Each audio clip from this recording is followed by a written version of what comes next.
One morning, when I was in elementary school, probably 3rd or 4th grade, I was awoken by my mom in a rush. She had overslept. And since she always woke me up in the mornings, this meant that I too had overslept. And now there was no way I would be ready in time to catch the bus. My school started at 8 a.m., and the bus pickup time was around 7 o'clock.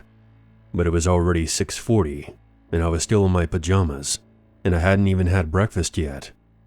So my mom decided that today, she would just tell the bus driver to go ahead, and she would take me to school that day, which would give me plenty of time to get ready. So I'm sitting there in the dining room, eating breakfast, still in my pajamas, and it's now around 6:50. We hear the bus pull up, about 10 minutes earlier than usual. My mom peeks her head out of the door into the foggy morning and waves the bus on. She closes the door and comes back inside, but the bus does not pull away. A short time later, we hear a knock at the door. My mom opens it and finds a man in a bus driver's uniform. He explains that he's a substitute driver because the regular guy called in sick. He tells my mom he knows he's a few minutes early, explaining that he wanted an early start since he didn't know the route too well. My mom explains to him that she's going to take me to school herself since we had woke up late. The man gets visibly upset and says that he could wait for a few minutes since he's already running ahead of schedule. My mom insists and says that I won't be ready to go in a few minutes and tells him to go on ahead. I remember that the man seemed angry about this, but turned around, got back on the bus, and left. I returned to eating my breakfast, and I still don't have my school clothes on at this point. But at 7 a.m. sharp, another bus pulls up to my house. Mom thought it was weird and goes outside to talk to them. She comes back inside, looking absolutely terrified, but doesn't say anything about it and just tells me to finish up and start getting ready for school. At the time, I didn't know what happened, but Mom would end up explaining a few years later. When she went to the second bus, she found that it was being driven by the regular bus driver, and it was full of the other kids that are usually on my route. The other bus was empty, by the way. My mom asked the driver about the substitute and about him calling in sick. "I never called in sick. There's no substitute driver on my route," he said. The driver immediately called dispatch in a panic and told my mom to go back inside and call the police to report this incident, which she did without me knowing. There was absolutely no one covering for my bus driver that day. Whoever it was most likely a kidnapper who had targeted me. I never heard anything about it again, or even if someone else had been abducted by this mysterious fake bus driver. But chances are, if my mother hadn't overslept that day, I would have never made it to school or back home.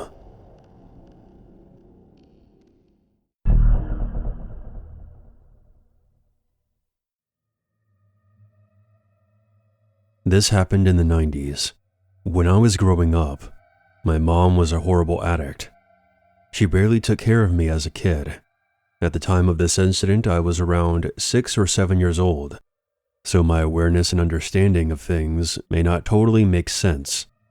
One night, my mother and I were on a car ride. I wasn't sure where we were going, but it was late at night. Looking back now, I assume it was very late because there weren't many other cars on the road, and I was resting in the back seat. I don't even remember getting into the car. My mom drove up to some sketchy house and left me in the back seat for what felt like forever. Suddenly, the car door swung open, and someone violently grabbed me by my arm and yanked me out of the car. I began screaming and crying until the man looked me in my eyes and said, "Be quiet, don't try to run, or I'll kill you." He had a scruffy beard, and he looked absolutely insane. I was scared to death, so I listened. He held me tight by my arm, shut the car door, and walked with me down the street. I looked back at the house my mom was in, hoping that she would come out at the last second and save me. I stared at the house for as long as I could, as the man dragged me further and further away. As I walked down the street, I wanted to cry, but I was still in shock and too scared to do anything. I didn't even know what I was supposed to do, so I sniffled and cried as the man tightened his grip and yelled at me. I can't even describe just how frightened and confused I was. We walked for a little while longer and ended up in the projects. It was a bunch of buildings crammed together in a very shitty neighborhood. We walked into one of the buildings and up a flight of stairs. My legs and feet were hurting like hell at this point, but I was still too scared to stop moving or complain. We climbed up another flight of stairs when I saw some random guy smoking a cigarette in the hallway. Then, without warning, the guy that had kidnapped me fell to the ground. It happened so fast. The next thing I remember, the man that was smoking the cigarette was punching and kicking the kidnapper in his head and his face. He then knocked him out cold. The cigarette guy picked up the kidnapper by the back of his jacket and threw him down the stairs. A little kid witnessing this kind of violence, an unconscious man being thrown down the stairs. To this day, I still have a fear of falling down the stairs. Once he hit the bottom, blood was everywhere. I still have no idea how the cigarette guy knew I needed help, but I'm glad he did. Maybe he saw the tears in my eyes. Maybe he just picked up on something and had a bad vibe. But he acted quickly. The cigarette guy was now pacing back and forth, swearing at himself, gritting his teeth, and clenching his fists. I thought maybe he was angry with me, so I started to cry. He then looked at me and said, Okay, shut up and stop crying." I wasn't as scared of the cigarette guy, but I still didn't want to test him. He began to ask me questions. "Why are you out here this late? Where are your parents? And why would you talk to strangers?" I was in so much shock and confusion, I couldn't answer his questions correctly. He then asked if I knew my way home, and I told him I didn't. In so many words, I tried to tell him about what happened, and somehow with the information I gave him, he knew where my mom's car was. I think he knew the area well enough to figure out where I needed to go. He told me he would take me back if I promised over and over that I wouldn't tell the police that I saw him or anyone that looked like him. This guy had an attitude, but I didn't care. I just wanted to go back to my mom, so I agreed.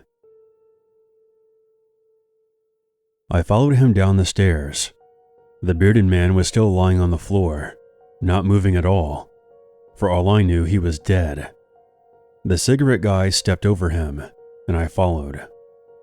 He walked outside and nervously looked around. I remember him telling me, "The cops don't like me very much." He walked me out of the complex. He was going so fast that I basically had to jog to keep up with him. I started crying again, and he asked me what was wrong. I told him that my feet hurt, and I remember him sucking his teeth and begrudgingly picking me up and awkwardly carried me in his arms. We walked down the street for a while. I then remember him swearing and running behind a house as a cop car was driving down the road. He put me down and he told me to run to the police cruiser. I tried, but my legs could barely move and continued down the road before I could even remotely get close to it. The cigarette guy kept swearing under his breath as he picked me up again. He took me behind a lot of the houses and hid from every cop car that drove by. In retrospect, I assumed the police were looking for me. He carried me in both arms, running fast down the road. When I saw my mom at her car in the distance, she was surrounded by the police. The cigarette guy set me down and told me to run to where my mom was. Upon seeing her, I got so excited that the pain in my legs disappeared. I ran toward the police and my mother. She picked me up and hugged me tight. After I was reunited with her, The police began to ask me and my mother questions. I don't remember much about their questioning, but I do remember my mother telling them some convoluted story that didn't make any sense. She basically told me not to say anything, and being a kid, I didn't. I just sat there and cried. We went home after that. A few days later, my dad comes and picks me up. I told him everything, and after I did, I never stayed with my mom again. Looking back to that day as an adult, I never forgave my mom. Not long ago, I asked my dad what he remembers about the situation, and he told me what he thinks happened was that my mom was there to buy drugs, and I was kidnapped by somebody who just happened to be walking down the street. The person that saved me probably had warrants, and was not angry with me, but was just frustrated with the situation that he had to deal with. Imagine being a criminal on the run, and now you have to help a kidnapped girl after you just beat up her kidnapper and possibly killed him. If he would have gotten caught with me, he may have been charged for kidnapping. With my mom lying, and me being in shock and confused, I likely wouldn't have been able to tell the police that the cigarette guy was the one that helped me. Despite whatever crimes the cigarette guy committed in his past, he was the one that helped me that night. And for that, I'll be forever grateful.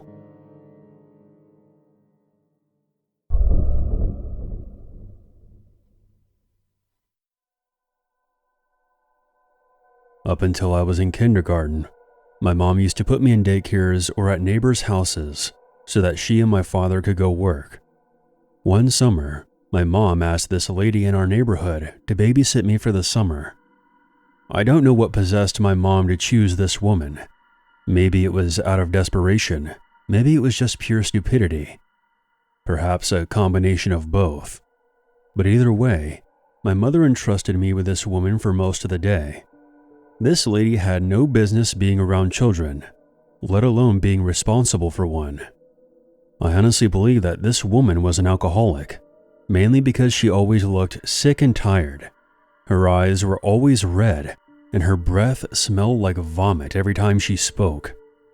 The worst thing, however, was that she was almost never around, basically leaving me unsupervised for hours.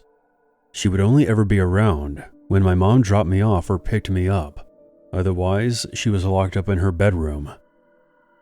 Once she had me clean her bedroom as a punishment for breaking a few of her picture frames, which I didn't.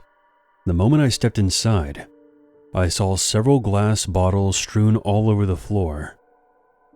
This lady had two nieces that were staying with her for the summer.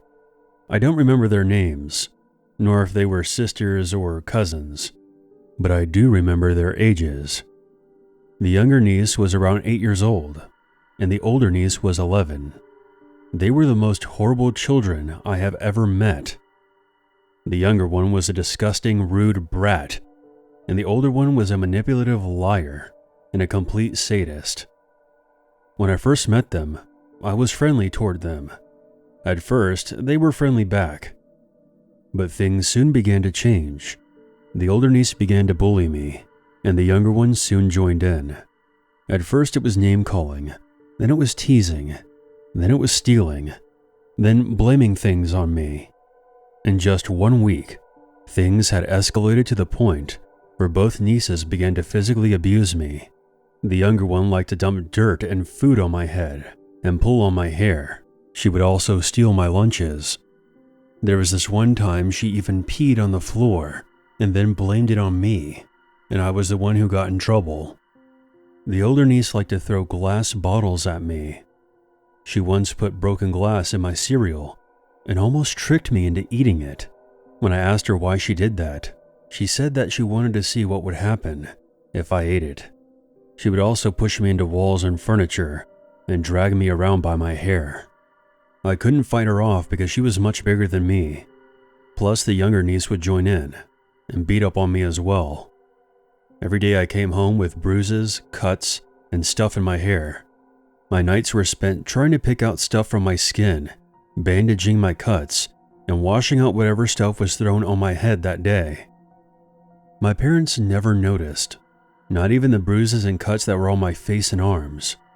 I also began to experience panic attacks at this point. Every morning, when I would wake up, I would cry hysterically, knowing that I would have to go to that house and be stuck with those two psychopaths all day. It was only then that my mother finally noticed that something was off. One morning, my mother asked me why I hated going to that house. I told her about how the girls were beating me up and throwing things in my hair. I showed her my cuts and bruises, as well as the burn marks from where they had set my ponytail on fire. My mother took off of work that day and drove to the house to confront the lady and her nieces. She showed the woman my bruises and cuts and demanded an explanation. The lady called her nieces over and had them tell my mother their side of the story. The nieces claimed that I was hurting myself and breaking things to get them into trouble. They didn't even know why I hated them so much, and that they still wanted to be my friends. Believe it or not, my mother believed them and got angry at me for lying.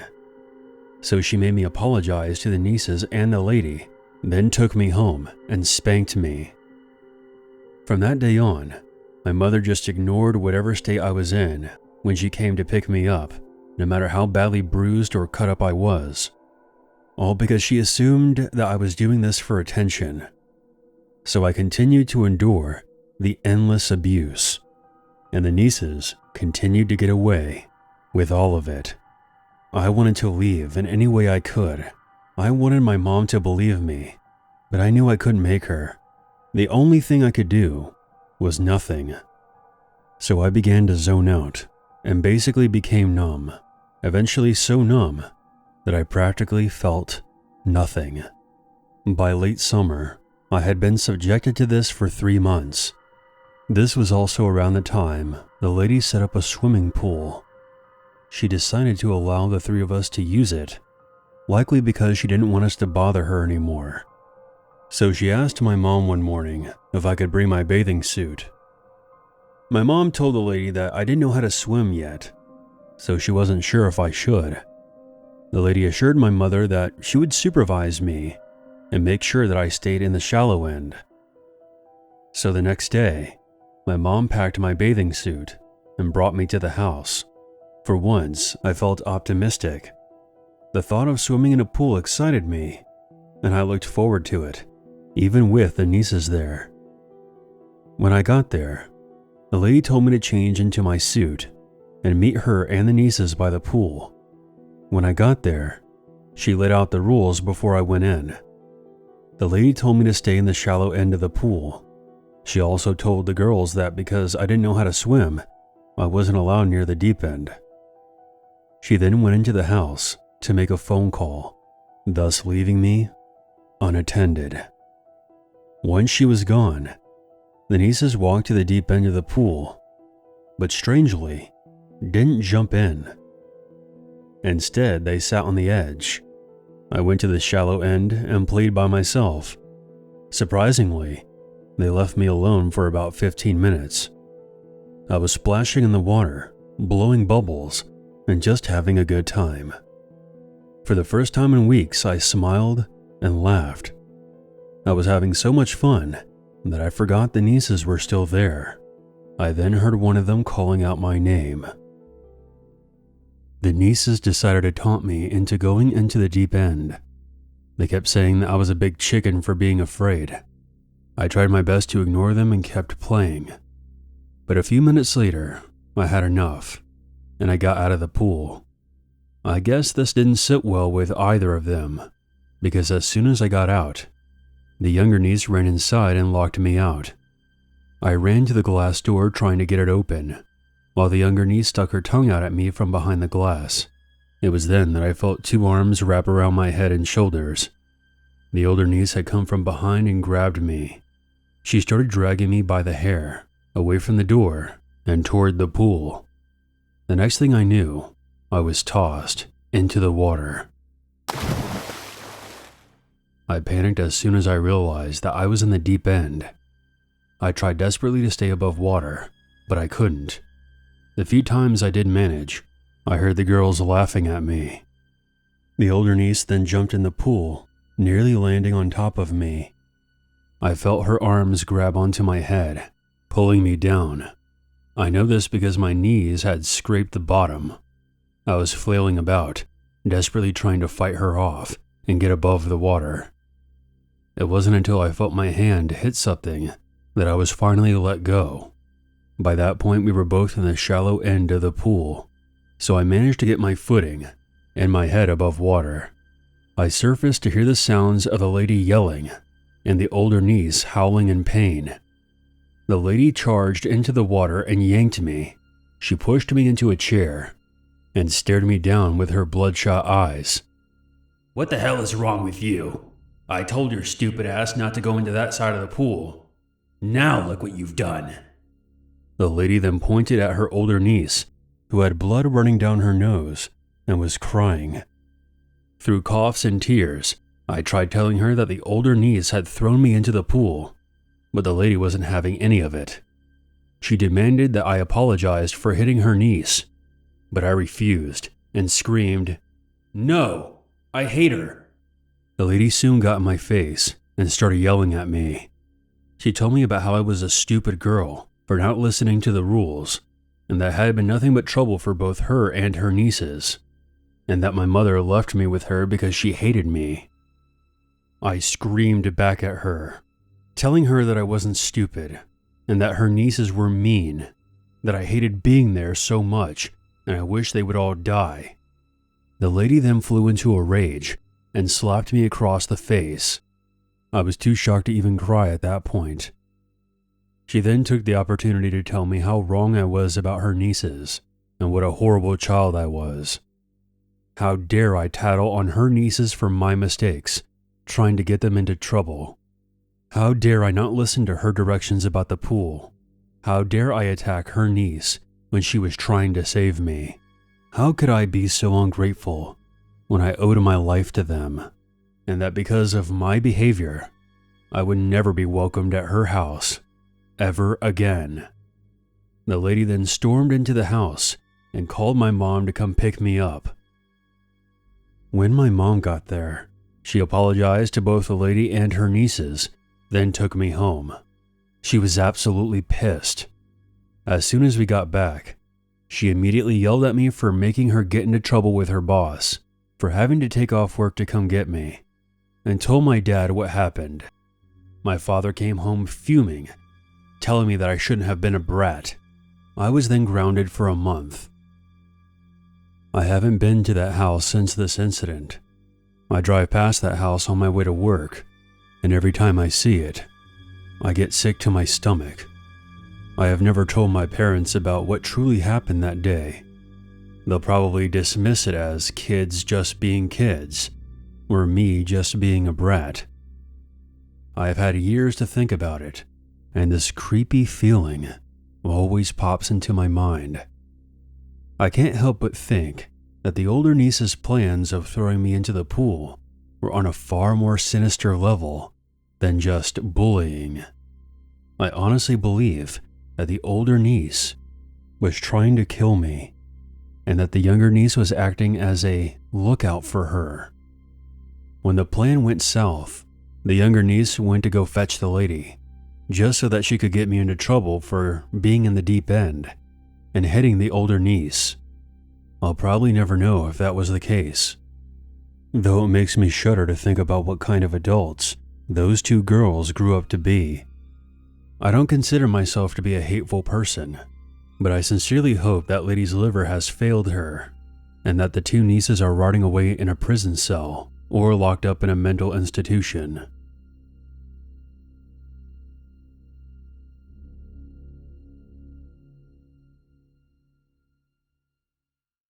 There's always a reason to be afraid.